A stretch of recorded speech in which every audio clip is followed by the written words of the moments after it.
Salut les gars, quelle sera la nation qui aura le privilège de soulever la Coupe du Monde le 19 juillet prochain à New York? C'est la question qu'on va essayer de se poser aujourd'hui. Est-ce que ce sera l'Argentine de Messi pour un back-to-back complètement dingue? Est-ce que ce sera la France qui prendra sa revanche après la terrible finale de 2022 et un Mbappé qui atteint vraiment un statut de meilleur joueur de l'histoire de la Coupe du Monde? Dans tous les cas, posez-vous, aujourd'hui je vais vous donner mes prédictions sur la Coupe du Monde de 2026. Pour ça, je vous ai préparé plein de petites catégories dans lesquelles je vais vous donner ma vision. Il y en a 7 au total. La première, ce sera l'équipe surprise du tournoi. La deuxième, c'est l'équipe, la grosse nation qui va flop, qui va se cracher. En numéro 3, je vous donnerai d'après moi qui sera le meilleur joueur de la compétition. En numéro 4, qui sera le meilleur buteur. Ensuite, en 5, je vous donnerai le joueur qui va exploser, la pépite qui va se révéler au monde entier durant cette Coupe du Monde. En numéro 6, le gros joueur qui va décevoir. Et pour terminer, évidemment, je vous donnerai qui d'après moi sera le vainqueur de cette édition de la Coupe du Monde. Voilà, ça va être assez cool. N'hésite pas à me donner tes prédictions toi en commentaire. Avant de se lancer, n'oublie pas aussi de liker et de t'abonner à la chaîne. Merci.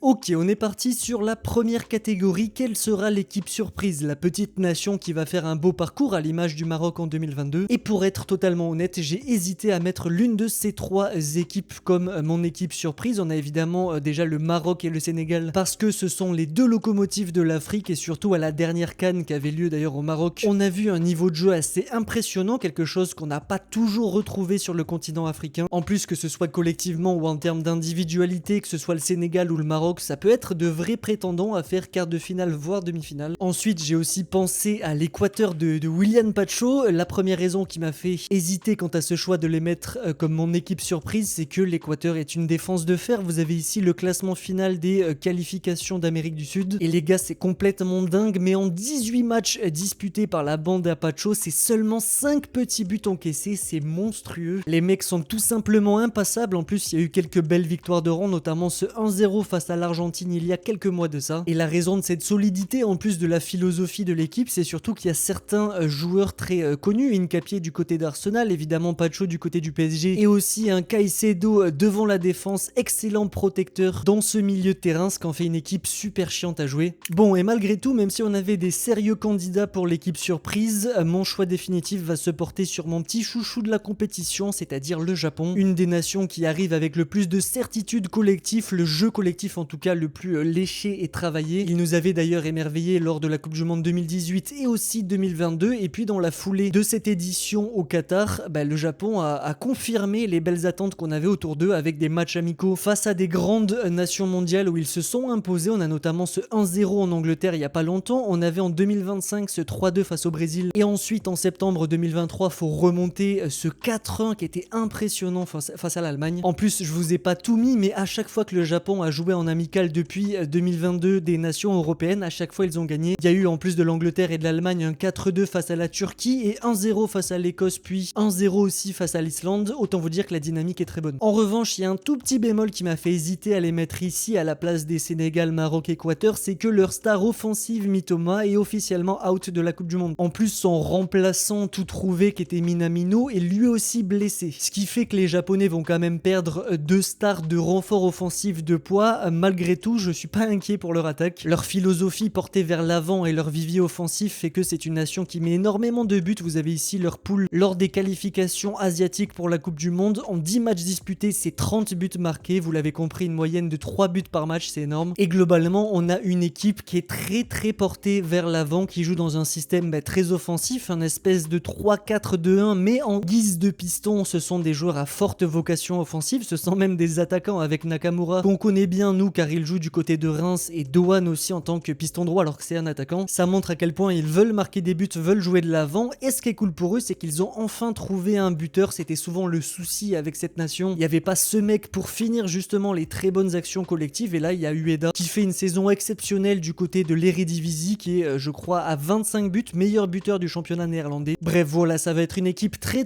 dure à sortir, très virevoltante, très portée vers l'avant, qui peut piéger pourquoi pas une grosse nation. C'est pourquoi je l'ai mis en tant que mon équipe surprise de la Coupe du Monde. Je parle bien évidemment du Japon. On passe maintenant à la deuxième catégorie, la grosse nation qui va flop, qui va s'effondrer. Et oui les amis, les Coupes du Monde nous réservent toujours leur lot de surprises. À chaque fois il y a un favori qui se crache complètement et des fois ne sort pas des poules. On avait en 2022 le cas de l'Allemagne qui avait fini derrière le Japon et l'Espagne dans ce groupe un petit peu foufou. En 2018 c'était aussi l'Allemagne qui s'était effondrée. En 2014 il y avait à la fois l'Italie et l'Angleterre qui n'étaient pas sortis de ce groupe avec le Costa Rica qui avait surpris le monde entier. Et donc maintenant je vais essayer de vous donner d'après moi quelle grosse nation va aussi s'effondrer. On va parler d'une nation qui a quand même un statut de favori. Je vais pas vous dire la Suède sera mon équipe déception parce qu'en fait personne n'en attend grand chose. Donc on va prendre les 8 gros favoris que sont l'Espagne, l'Angleterre, la France, le Brésil, l'Argentine, le Portugal, l'Allemagne et les Pays-Bas et essayer de voir si l'un de ces pays peut totalement rater la Coupe du Monde, c'est-à-dire se faire éliminer par exemple en 8e de finale ou avant. Bon, et du coup vous avez tous les groupes sous les yeux et dans cette édition à 48 c'est un petit peu plus compliqué encore que de voir des gros effondrements dès les phases de poule parce qu'en plus des 2 premiers de chaque groupe t'as aussi 8 des 12 meilleurs 3e qui passent à l'étape suivante, c'est-à-dire les 16e de finale. Et surtout vu que la compétition est élargie à plus de petites nations, ça fait qu'il y a des groupes moins compliqués, moins de groupes de la mort entre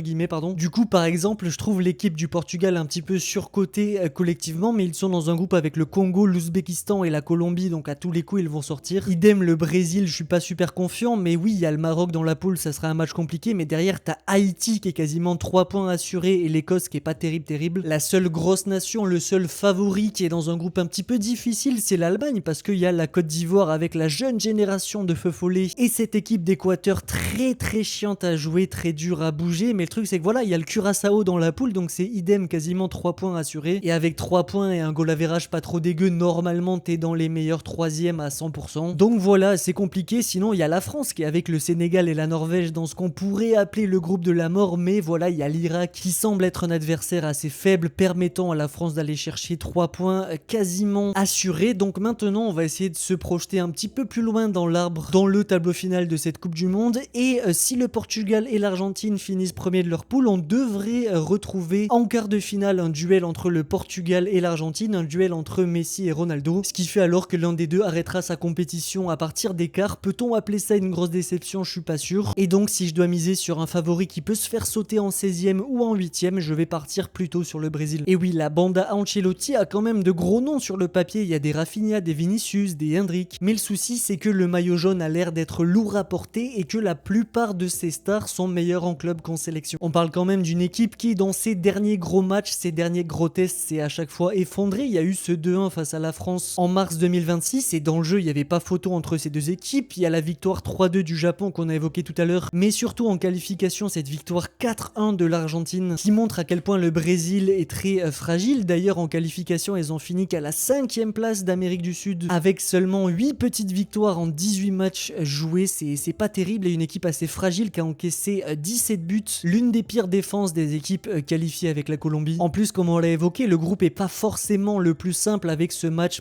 très compliqué face au Maroc. Malgré tout je les vois quand même finir dans le top 2 de leur poule, mais ensuite si on prend leur arbre et les potentiels adversaires qu'ils pourraient affronter directement, s'ils finissent premiers déjà ils affrontent le deuxième du groupe F, c'est-à-dire le groupe avec Tunisie, Suède, Japon et Pays-Bas, et en fait je pense que ce sera soit le Japon soit les Pays-Bas pour eux, et je pense pas que dans ce match ils soient largement favoris. En tout cas il y a de grandes possibilités qu'ils puissent se faire sortir par l'une de ces nations entre les Pays-Bas et le Japon. Bon, s'ils arrivent à se dépatouiller, ils passent ici, ils joueraient soit le deuxième du groupe I, c'est-à-dire le deuxième du groupe de la France, par exemple le Sénégal, ou le deuxième du groupe E, c'est-à-dire l'Équateur. Pareil, un match compliqué pour une équipe du Brésil qui a pas des masses de certitude. Et ensuite si ça passe quand même en quart de finale, normalement tu prendrais le premier du groupe L, c'est-à-dire l'Angleterre, et là je pense que c'est terminé pour le Brésil. En revanche s'ils finissent deuxième c'est quasiment mieux pour eux parce que bon, ils prendraient le premier du groupe F, c'est toujours le groupe avec Pays-Bas et Japon, mais si tu passes tu prends le deuxième du groupe A et du groupe B, c'est des groupes assez faibles, les groupes du Canada et du Mexique, donc un tableau assez favorable pour aller en quart de finale. En revanche dans cette partie de tableau t'as le premier du groupe E et le premier du groupe I, c'est-à-dire en gros l'Allemagne et la France, ce qui fait donc avec ces tirages que je ne vois pas le Brésil aller au-delà des quarts de finale, et déjà s'ils atteignent ce palier pour moi ce serait quasiment un petit miracle. Bref voilà, mon équipe déception parmi les grosses nations et le Brésil, vous l'avez compris. On passe maintenant à la troisième catégorie, c'est-à-dire qui sera le meilleur joueur de cette Coupe du Monde, et on retrouve un petit peu les grandes stars avec un mélange d'anciennes gloires et de nouveaux joueurs qui veulent s'installer sur le toit du monde. On a le petit Yamal qui arrive dans sa première Coupe du Monde, on a les tontons Ronaldo et Messi qui pour leur dernière compétition internationale veulent briller. Évidemment Mbappé, c'est sa compète la Coupe du Monde, et Harry Kane qui sera le leader de l'Angleterre. En fait, je vous ai mis ici les 5 joueurs stars des 5 nations qui pour moi sont les favoris de la Coupe du Monde. On pourrait aussi retrouver les lieutenants de ces grands joueurs, les joueurs un petit peu plus secondaires, les joueurs de l'ombre de ces grandes nations, avec Bruno Fernandes du côté du Portugal, lui qui a fait une saison magnifique en Première Ligue, peut-être Pedri avec l'Espagne. On a aussi Ousmane Dembélé avec la France, Julian Alvarez qui est vraiment le lieutenant de Messi avec l'Argentine, ou peut-être Saka du côté de l'Angleterre. Dans tous les cas, il n'y a que des beaux noms auxquels j'ai pensé, et je suis quasi certain que le meilleur joueur sera soit un Portugais, Espagnol, Français, Argentin ou Anglais. Mais si je dois mettre ma main à couper, je pense que Michael Olise sera élu meilleur joueur de la compétition. Déjà, je pense que la France fera un beau parcours, et vu le secteur offensif de la France très prolifique, le fait qu'Olise est mis en numéro 10 dans un rôle très libre, il a quand même des monstres à ses côtés, lui permettant de faire beaucoup de statistiques en termes de passes décisives, et vu sa dynamique au Bayern, je pense qu'il va faire une très grosse Coupe du Monde. Maintenant, pour enchaîner sur la 4e catégorie de mes prédictions, c'est-à-dire qui sera le meilleur buteur, on retrouve évidemment les mêmes noms que pour le meilleur joueur. On a évidemment Ronaldo, Messi, Kane, Mbappé et peut-être Haaland. Ce sont en gros les gars qui ont les cotes les plus faibles sur les sites de paris. Moi, j'ai pensé à la petite surprise, la cote très intéressante que pourrait être Gyökeres. On parle d'un mec qui en 32 sélections a déjà 19 buts. C'est lui qui prend les pénaux avec la Suède, et en plus dans la dynamique récente, il est totalement en feu parce que pour envoyer sa nation à la Coupe du Monde, pour la demi-finale du barrage, il a mis un triplé contre l'Ukraine et ensuite contre la Pologne. C'est lui qui a mis le but de la victoire, le but du 3-2 à la 88e minute qui envoie son pays en Amérique du Nord. Mais malheureusement, le souci, c'est que généralement le meilleur buteur, c'est un gars qui va mettre la plupart de ses buts en phase de poule, donc qui se retrouve dans une poule avec au moins un ou deux adversaires très faibles. Et le souci de la Suède, c'est qu'ils sont dans un groupe très homogène avec les Pays-Bas, le Japon et la Tunisie, donc je pense pas que Gyökeres va mettre ses 4-5 buts dans ces 3 matchs. Du coup, pour trancher, faut trouver une grosse nation qui est dans une poule assez faible, qui a en tout cas un adversaire contre lequel mon attaquant peut marquer pas mal de buts. La France, ça va être compliqué parce que contre le Sénégal et la Norvège, ça va être des matchs très accrochés, et donc mon choix va se porter vers un joueur anglais, parce que vous voyez ici en bas la poule L, il y a des équipes comme le Ghana mais surtout le Panama qui sont assez faiblards. Je vois très bien mon buteur anglais mettre 2-3 buts face au Panama. Vous l'avez compris, je parle bien évidemment d'Harry Kane qui, comme en 2018, grâce à la phase de poule, sera élu meilleur buteur de la compétition. D'ailleurs, pour prolonger son poteau du Bayern Munich, Olise sera pour moi le meilleur passeur, ce qui vient conclure la première rangée de mes prédictions, avec Olise comme meilleur joueur et meilleur passeur, et puis Harry Kane qui sera d'après moi le meilleur buteur de cette Coupe du Monde. Bon, terminons avec les catégories du bas. La 5e, c'est le joueur qui explose à l'image de James Rodriguez en 2014. Un joueur qui, grâce à cette compétition, va passer dans une autre dimension en étant tout bonnement exceptionnel. Un mec qui a entre 18 et 28 ans, en gros pas un mec en fin de carrière. Déjà pour les petites pépites, j'ai pensé à des Yann Diomandé, peut-être Lennart Karl qui va être titulaire à coup quasi sûr avec l'Allemagne. On a peut-être aussi Maza avec l'Algérie. Évidemment, il y a le cas de Nico Paz aussi qui a explosé à Com, qui a été racheté par le Real Madrid et qui pourrait, s'il fait une grosse Coupe du Monde avec l'Argentine, passer dans un nouveau statut, passer comme une star mondiale. Et ensuite, j'ai pensé aussi à Iliman Ndiaye, lui qui est assez rayonnant du côté d'Everton, un des meilleurs joueurs de Première Ligue, mais qui n'a pas le statut accompagné de ses performances. C'est pas un gars qui sur la scène internationale est très connu, et donc déjà s'il s'impose comme un gros leader avec le Sénégal, qu'il fait une excellente Coupe du Monde, pourquoi pas le voir changer totalement de statut et imaginer un gros transfert dans un gros club cet été. Ces 5 joueurs sont des bonnes options, mais je ne suis pas parti sur eux pour mon choix final. Ça aurait pu être aussi Pulisic qui a 27-28 ans, n'est pas une immense star du ballon rond, mais en tant que capitaine, en tant que leader des États-Unis, du pays hôte, il pourrait, en faisant une immense compétition, en portant son pays jusqu'en quart de finale, demi-finale, passer effectivement dans une autre dimension, mais c'est pas lui que j'ai choisi. Celui qui sera pour moi le joueur qui va exploser au grand jour, en tout cas changer de statut pendant cette Coupe du Monde, c'est Malen. Et oui, l'attaquant néerlandais sort d'une demi-saison complètement folle avec la Roma. En gros, il a été prêté par Aston Villa en janvier 2026. Il est arrivé du côté du club romain un petit peu sur la pointe des pieds, personne n'en a beaucoup parlé, et finalement il a métamorphosé l'attaque de la Roma. Ses stats font froid dans le dos. En 18 matchs de Serie A, c'est 14 buts et 2 passes décisives, et surtout ça a été un acteur majeur de la 3e place du club et du retour en Ligue des Champions. En plus, les Pays-Bas pourraient être une belle surprise de cette Coupe du Monde. Il risque aussi d'être être titulaire et donc s'il prolonge cette bonne demi-saison avec aussi une énorme Coupe du Monde, peut-être que Malen changerait totalement de statut, il passerait de joueur moyen plus à l'échelle mondiale à peut-être très gros star, peut-être que ça accouchera aussi sur un gros transfert, pourquoi pas au Real Madrid, car son profil de neuf et aussi ailier droit pourrait être intéressant pour la reconstruction de l'équipe madrilène. En tout cas, je pense que Malen va faire une très bonne Coupe du Monde et pourquoi pas changer de statut suite à celle-ci.